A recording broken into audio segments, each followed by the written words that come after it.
Now, we've just concluded an extraordinary meeting of the Council of Governors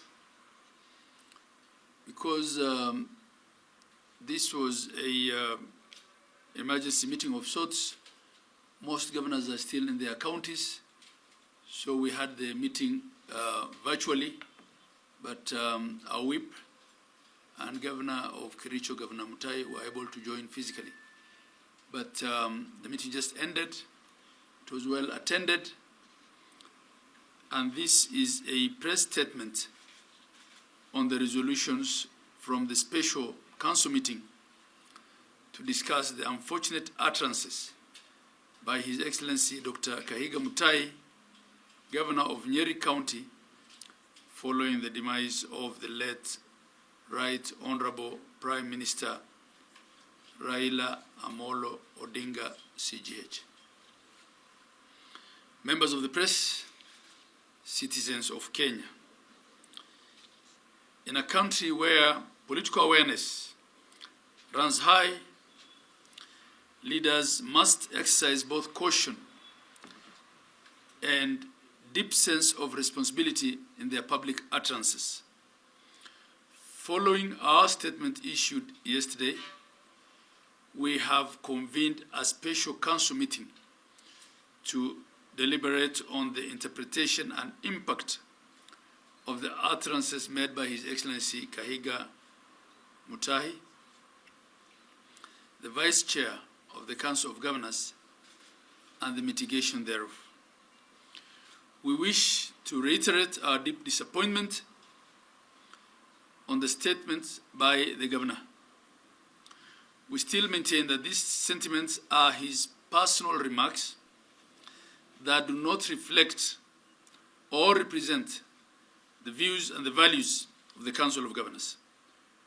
We therefore disassociate ourselves in toto and condemn these utterances, which were untimely, reckless, and unspeakable, especially at this time of deep mourning. In view of this, the Council has unanimously decided, the Council has unanimously agreed to remove His Excellency Kahiga Mutai from the leadership of the Council as the Vice Chair with immediate effect. We have also agreed that in due course we will hold another meeting where a new Vice Chair will be elected. But as of today, the resolution of this meeting is that the Council has passed a vote of no confidence on His Excellency Kahiga Mutai and has agreed to remove him as Vice Chair with immediate effect.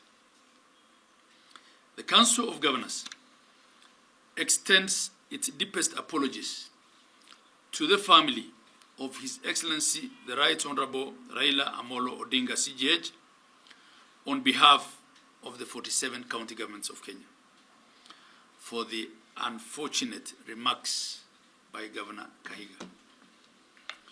We continue to mourn with the family during this difficult time and reaffirm our solidarity, our respect, and support to them.